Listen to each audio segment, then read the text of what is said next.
आपका मानना है,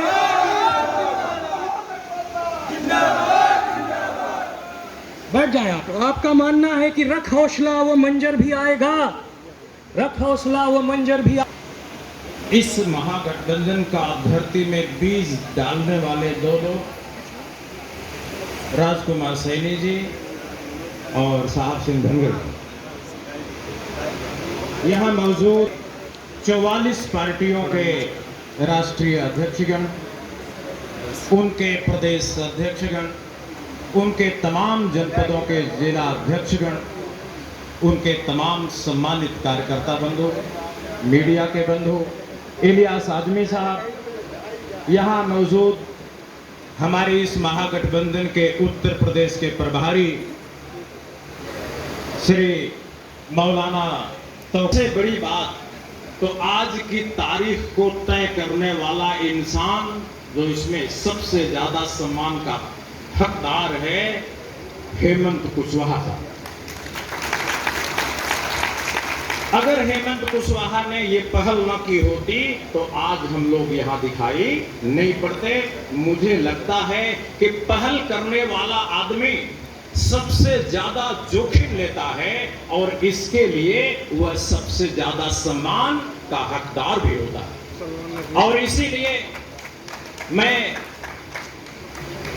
हेमंत कुशवाहा भाई को अपनी तरफ से सम्मान करना चाहता हूं, पूरी वोटर्स पार्टी की तरफ से सम्मान करना चाहता हूं।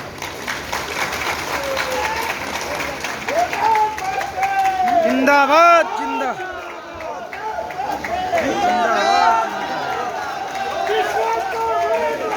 जिंदाबाद जिंदाबाद। मित्रों हैं, लेकिन काम करने के लिए कोई आगे नहीं बढ़ता। जो आगे बढ़ता है उसकी इज्जत होना चाहिए, उसका सम्मान होना चाहिए। एक आदमी हरियाणा से आता है और ये कहता है कि उत्तर प्रदेश में एससी, एसटी, ओबीसी, माइनॉरिटीज को इकट्ठा होना चाहिए। वो आदमी पूर्व सांसद है और रिक्शे पर इधर उधर सबके दरवाजे पर भटकता फिरता है। उत्तर प्रदेश के लोगों को शर्म से मर जाना चाहिए कि एक हरियाणा का आदमी आकर के हमें जोड़ने का पैगाम दे रहा है। मेरे मित्रों, जब यह बात चल रही थी, मुझे याद है 4 जुलाई की तारीख सलमान नदवी साहब के यहाँ मिलना था, लेकिन सब लोगों की ट्रेनें थी। ये हुआ कि चले जाएंगे चले जाएंगे। मैंने कहा भाई जब लिस्ट बनी है तो अगर कोई नहीं जा पाता तो मैं सलमान नदवी साहब के पास जाऊंगा। मैं गया और अपनी तकरीर की।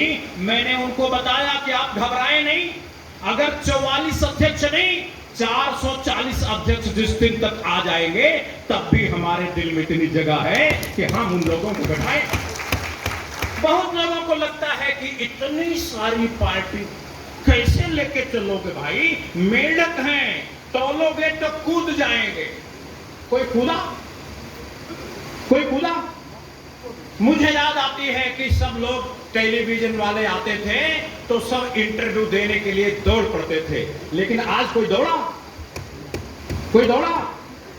आज सिस्टम दिखाई पड़ रहा है। लेकिन अगर भरत गांधी महागठबंधन के प्रवक्ता हैं तो ये भरत गांधी की आवाज नहीं है, ये हमारे 44 अध्यक्षों, माननीय अध्यक्षों की आवाज है, भरत गांधी की आवाज नहीं है।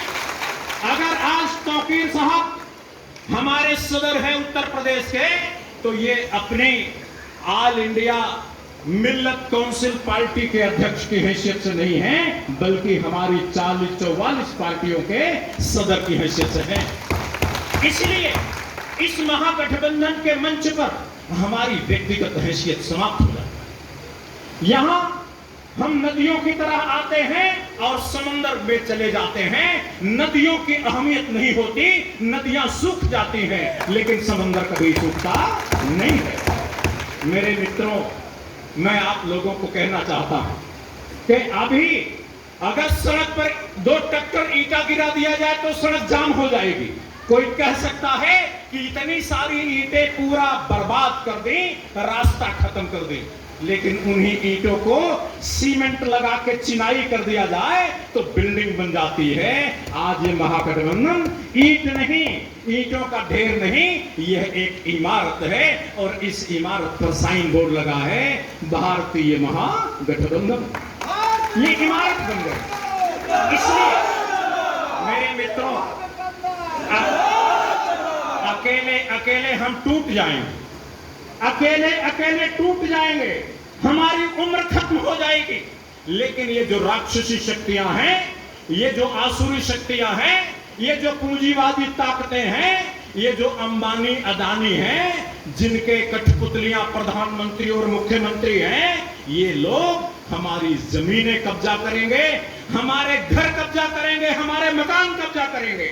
ये मुसलमानों की डर दिखाते हैं और हिंदुओं की जेब काटते हैं, हिंदुओं की जेब काटते हैं। जब आप मुसलमानों की तरफ देखने लगते हो तो आपकी जेब कच्चे से काट देते हैं। ये जेब कतरे हैं, जेब कतरे। इनको कोई मुसलमान से लेना देना नहीं, ये आपकी जमीन कब्जा करके अंबानी अडानी को देना चाहते हैं। इसके लिए खेती के कानून बना दिया है। आज सीलिंग का कानून है, 10 कुंटल से ज्यादा कोई आदमी प्याज नहीं रख सकता अपने घर में। ये कानून रहने के बावजूद भी प्याज 120 रुपया किलो बिकती है जब अपने टाइम पाती है। अगर ये सारा कुछ प्राइवेट में चला गया, अंबानी अडानी के हाथ में चला गया, तो 2000 रुपया किलो गेहूं बिकेगा, 2000 रुपया किलो गेहूं। और जब जनता कहेगी कि हम मर रहे हैं, हमें खाने को दो, तो ये कहेंगे कि ये तो प्राइवेट हो गया। जैसे डीजल पेट्रोल पर हमारा बस नहीं है, ऐसे गेहूं चावल पर हमारा बस नहीं है, मर जाएगा ऐसे। अगर खेती के कानूनों के बारे में अगर आपको ज्यादा जानना है, मेरा देश में सबसे ज्यादा विश्वसनीय 3 घंटे का वीडियो YouTube पर सर्च करिए मेरे नाम से, आप सुनिए। आप लोगों की जिंदगी खतरे में है, आपका भविष्य खतरे में है। मुझे एक बात लगता है, अभी हमारे मोहम्मद शोएब साहब बोल रहे थे, इनको अभी 76 साल की उम्र में जेल भेजा था योगी ने। 76 साल की उम्र में। जानते हैं इनकी गलती क्या है?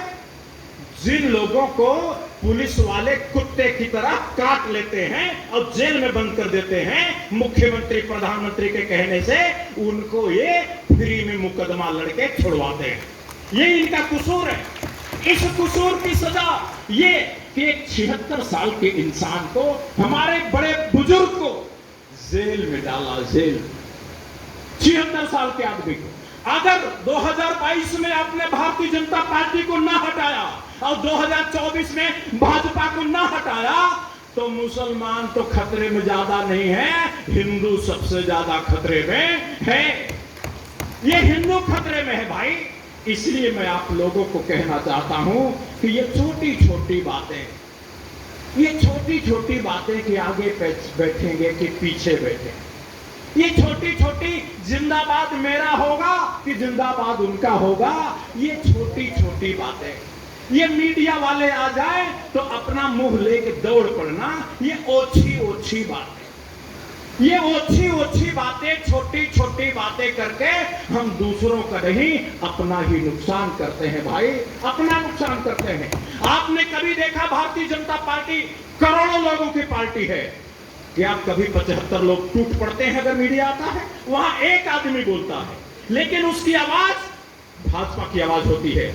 इसी तरह महागठबंधन में अगर हमारा सदर, अगर हमने मौलाना तौकीर रजा साहब को अपना सदर बनाया है तो बनाया है, बनाया है। हम उनके अनुशासन में चले, हम उनके आदेश को मानेंगे। हमारी संविधान सभा है, वो आदेश ऐसे कुछ भी नहीं दे सकते। हमारे सभी पार्टी अध्यक्षों की हैसियत बराबर है, हम मिलकर सामूहिक रूप से फैसले लेते हैं।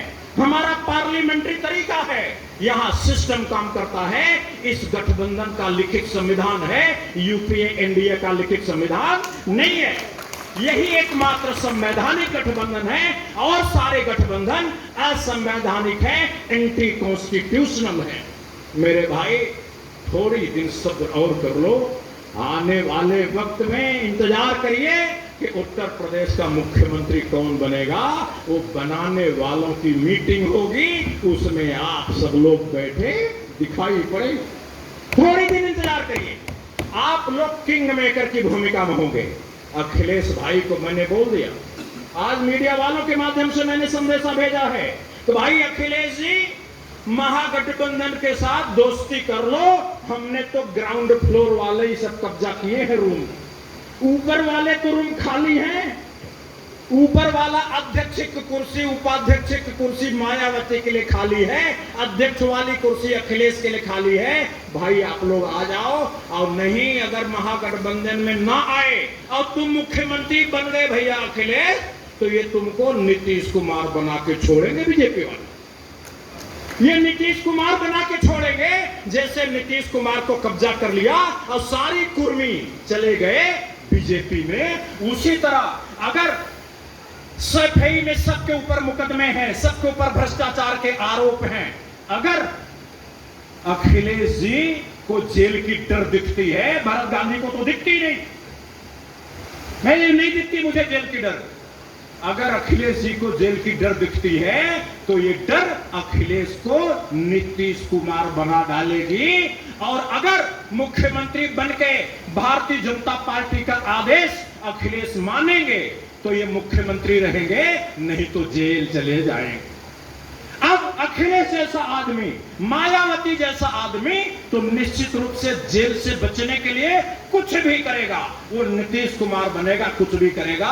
भाई आपकी अपनी मजबूरी में ये अहिर बिरादरी को ले जाकर के भाजपा के खेत में मत बैठाओ, वहां मत बैठाओ। बहुत जुल्म होगा, बहुत पाप होगा। ये पाप मत करो भैया अखिलेश। महागठबंधन में आओगे, तेरे को मुख्यमंत्री भी बनाएंगे और तेरे को जेल भी नहीं जाने देंगे। दोनों काम करेंगे। और नहीं आओगे तो दोनों ही चीजें ना मिलेंगी। इसलिए ये महागठबंधन SC, ST, OBC माइनॉरिटीज का है। और अगर इस महागठबंधन के अलावा कोई भी प्रत्याशी आपके क्षेत्र में दिखाई पड़ जाए तो उसको वोट, एक वोट नहीं मिलना चाहिए, एक वोट नहीं मिलना चाहिए। मिल के खड़े होंगे तो ताकत आएगी, अगर मिल के नहीं खड़े होंगे तो ताकत नहीं आएगी। भाई मैं अपने मीडिया के बंधुओं से कहता हूं कि आज ये कार्यक्रम पहला और अंतिम नहीं है। भाई हम आपके सपनों को पूरा नहीं कर पाए। मेरे पास जो आपने सपने सोचे थे, उम्मीदें की थी, मैं नहीं कर पाया। लेकिन आज अंत नहीं है, आज तो शुरुआत है। हम लखनऊ में ही हैं, हम लोग फिर बैठेंगे, हम आपके सपनों को भी पूरा करेंगे, लेकिन आप भी हमारे सपनों को पूरा करिए। ये दोनों हाथ से ताली बजेगी, एक हाथ से ताली बजने वाली नहीं है। आप भी सपनों को पूरा करिए। आपको प्रेस विज्ञप्ति दी गई है, उसमें आप लोगों को लगता है कि भाई क्या बात हुई यहां वहां, अपने मोबाइल से QR कोड स्कैन करेंगे, आपको ऑटोमेटिक वहां से सब कुछ आपको मोबाइल में टाइप किया हुआ चला जाएगा। पूरी टेक्नोलॉजी का इस्तेमाल कर रहे हैं। एक सिक्के के बराबर की इमेज जो आपको दिखाई पड़ रही है प्रेस रिलीज पर, आप केवल स्कैन करिए, सब टाइप करके आपका मोबाइल पहुंच जाएगा। टेक्नोलॉजी को यूज कर रहे हैं। हम खुद एक टेक्नोलॉजिकल बैकग्राउंड का आदमी है। आप मान के चलिए, आपकी आर्थिक समस्याएं हैं मैं जानता हूं, लेकिन हमारी भी आर्थिक समस्या है। अगर आपकी आर्थिक समस्या है, मेरी आर्थिक समस्या है, तो क्या हम दोनों मर जाएंगे? क्या भाजपा वाले आपको भी मार डालेंगे, हमें भी मार डालेंगे? किसी भी मीडिया वाले को अपनी आत्मा की आवाज पर न्यूज छापना और ब्रॉडकास्ट करने का अधिकार भाजपा ने समाप्त कर दिया। इसलिए इमरजेंसी लगी। हमारे भाई मानव जी ने कहा इमरजेंसी लगी। यहां पर हमारे भाई उन्नाव की जिला पंचायत अध्यक्ष बैठे हैं, राम कुमार यादव जी। मैंने जानकर उनको निवेदन किया कि आज पार्टी अध्यक्षों का कार्यक्रम है, इसलिए भाई राम कुमार जी आज आप माइक मत लीजिए। देखो इतनी बड़ी बड़ी पर्सनालिटी यहां बैठे हैं और बोलने का जिरह नहीं किया, आग्रह नहीं किया। कल मिनिस्टर भी बैठा होगा, पूर्व प्रधानमंत्री भी बैठा होगा। प्रोटोकॉल तो प्रोटोकॉल होता है। ये पार्टी अध्यक्षों का मंच है, यहां पार्टी अध्यक्ष ही बोल सकते हैं। भाई मेरी आवाज में सादेश अली मसीह अपनी आवाज समझ ले। आज हमने अपने पार्टी के प्रदेश अध्यक्ष को बोलने का मौका नहीं दिया। आज हमने अपने पार्टी के प्रवक्ता को प्रमोद यादव को बोलने का मौका नहीं दिया। क्यों नहीं दिया? अनुशासन हम मानेंगे तब हम दूसरों को अनुशासन मानने की बात कह पाएंगे। इसलिए मेरी आवाज में अपनी आवाज समझिए मित्र। और मैं अंत में आप लोगों को धन्यवाद देते हुए एक बात जरूर कहना चाहूंगा कि सब लोग कहते हैं कि पार्टियों के पास पैसा नहीं है। सब कहते हैं पैसा नहीं है। आप लोगों की भी तकलीफ है, हम तो काम करना चाहते हैं अपनी पार्टी के लिए, लेकिन पैसा नहीं है। जरा यूट्यूब पर थोड़ा सुनो मुझे, हमारी पार्टी के पास पैसा क्यों है?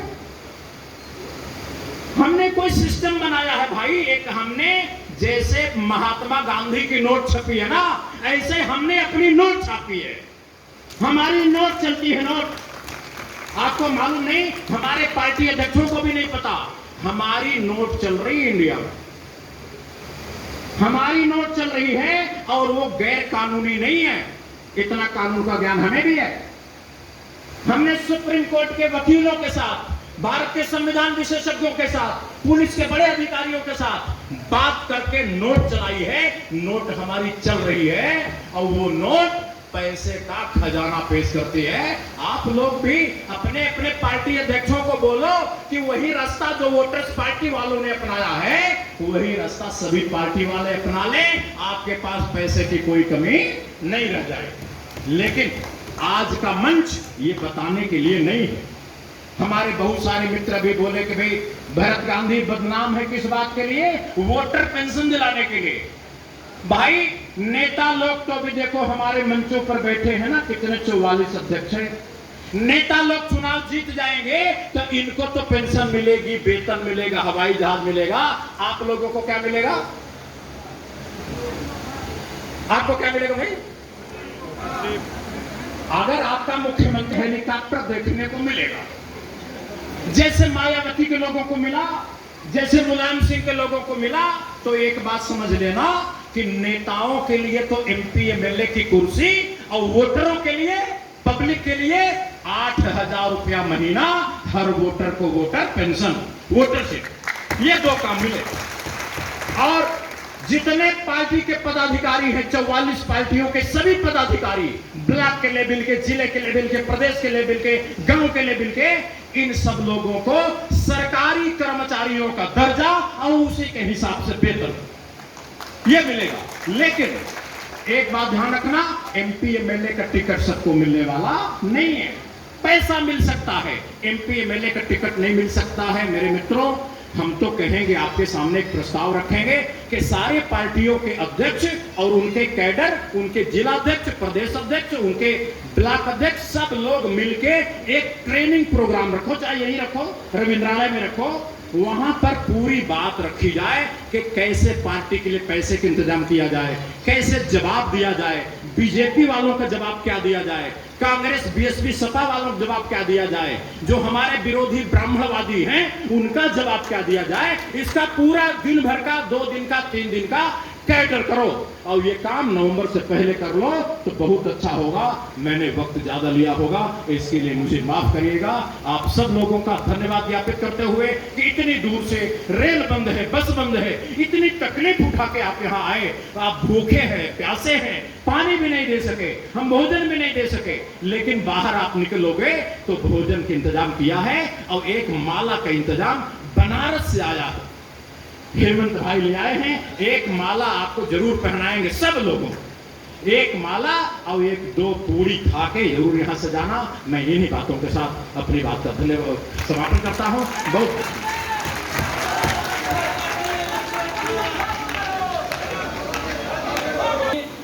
सभी लोगों का योगदान रहा, सभी पार्टी अध्यक्षों का योगदान। राजकुमार सैनी जी, हरियाणा के पूर्व मंत्री, जिनका अथक प्रयास था, जैसे एक एक फूल से माला बनती है और एक एक धागे से दुशाला बनती है, उनके प्रयासों से और हम सभी राष्ट्रीय अध्यक्षों के प्रयासों से किसी का